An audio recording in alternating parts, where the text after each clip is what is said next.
안녕하세요. 코인우먼입니다. 오늘은 2023년 9월 30일 토요일입니다. 추석 연휴 잘 보내고 계시나요? 특별한 일은 없었지만 저도 간만에 푹 쉬면서 재충전하는 시간을 보내고 있습니다. 아직 연휴이지만 리플 관련 여러 소식들을 궁금해 하실 것 같아서 오늘 간단하게 방송을 준비해 보았고요. 구독과 좋아요, 알림 설정 정중히 부탁드리며 방송 시작하겠습니다. 현지 시간으로 9월 29일 리플의 부분 승소 파티가 진행이 되었었습니다. 리플의 승소 파티가 왜 사람들의 관심을 자아냈는지는 구독자분들은 다 아실 것 같습니다. 우선 커뮤니티들의 기대에 의하면 이번 승소 파티에서 리플 IPO에 대한 발표가 있을 것이다. 혹은 리플과 SEC의 합의에 대한 기대가 있을 것이다. 혹은 미국 대형 은행과의 파트너십에 대한 발표가 있을 것이다 등에 대한 기대가 있었는데요. 해당 발표가 있을까 하는 기대는 우리나라 시간으로는 어젯밤, 현지 시간으로는 29일 아침 8시경에 리플 XRP의 가격에도 일시적으로 반영이 되었었습니다. 결론부터 말씀드리면 리플 승소 파티에서는 커뮤니티 분들이 기대했었던 특별한 발표는 일어나지 않았습니다. 리플 CEO 브래드 갈링하우스가 X에 남겼듯이 이번 승소 파티는 리플의 SEC 소송에 대한 긴 소송의 여정을 축하하는 자리이다 라고 이야기를 했고요. 대신에 많은 사람들의 아쉬움을 생각했던 것인지 대신 본인이 하나를 더 추가한다고 하면서 팔에 타투를 한 모습을 보여주었습니다. 타투에는 XRP와 함께 토레스 판사의 판결 날짜인 2023년 7월 13일도 함께 새긴 것을 보실 수 있을 겁니다.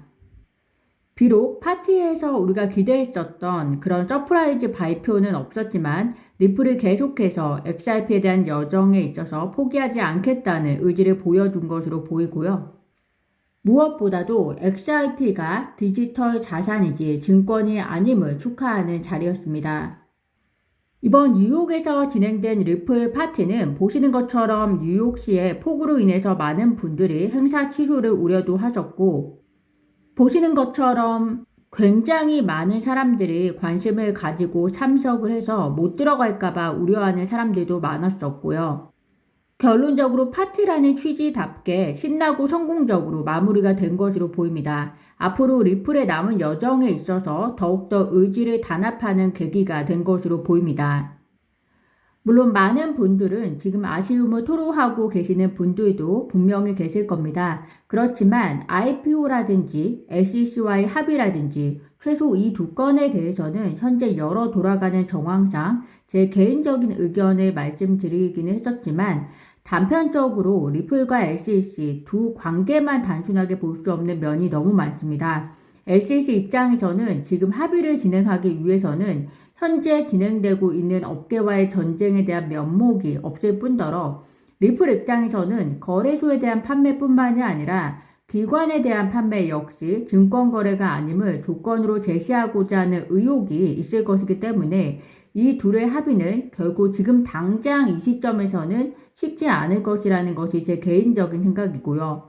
또 IPO의 경우는 리플과 SEC의 합의가 있든지 혹은 내년 2분기 재판이 마무리되고 어느 정도 소송이 일단락이 나야지만 진행이 될 수 있지 않을까 생각이 듭니다.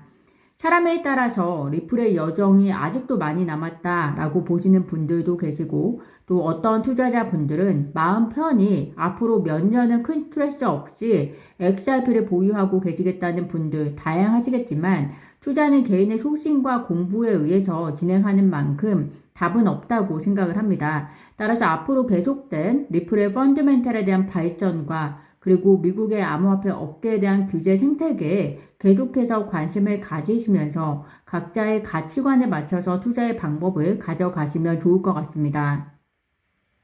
리플이 조지아 국립은행의 CBDC 파트너로 최종 선정이 되었다는 소식입니다. 현재 리플은 5개국의 CBDC 시범 단계에 참여하고 있고요. 30개 이상의 나라와 이야기 중으로 알려져 있는데요. 리플의 CBDC를 향한 여정이 계속되고 있는 것으로 보입니다.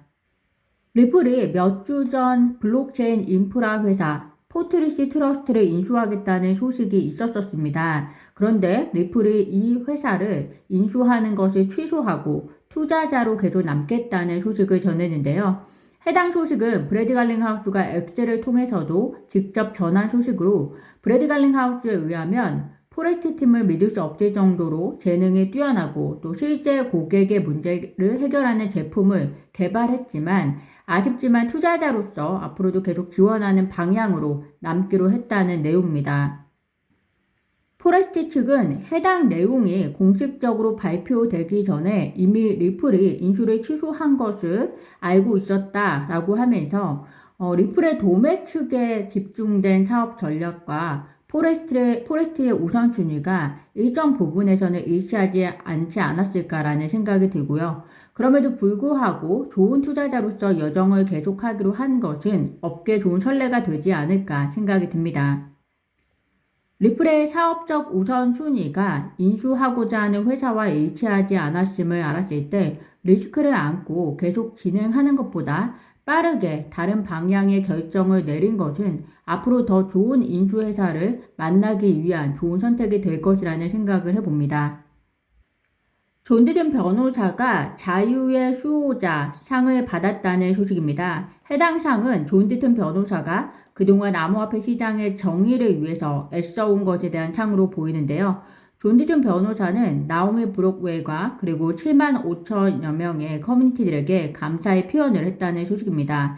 사실상 토레스 판사의 판결에 있어서 7만 5천여 명의 커뮤니티들의 진술과 그리고 이 진술을 위한 존 디든 변호사의 리더십이 매우 크게 기여했음을 구독자분들도 잘 아실 것이라고 생각이 되는데요.